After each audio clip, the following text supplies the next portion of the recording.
Ce jeudi, un tanker accoste dans le port de Nantes. À son bord, du gaz russe. Car si l'Europe sanctionne la Russie de Poutine, elle continue de la financer, incapable de se priver de ses importations en énergie. Nous devons abandonner la dépendance aux combustibles fossiles russes.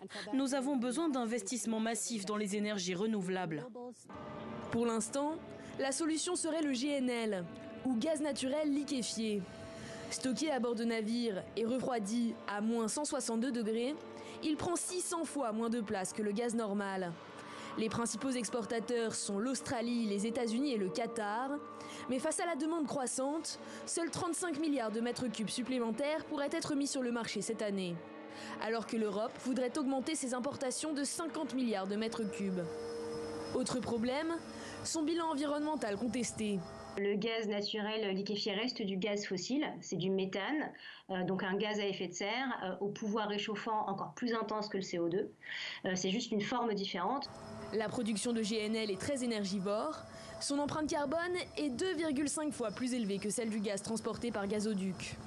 Et finalement, remplacer la dépendance à une énergie fossile par une autre pourrait mener l'Europe dans une impasse dans la lutte contre le réchauffement climatique.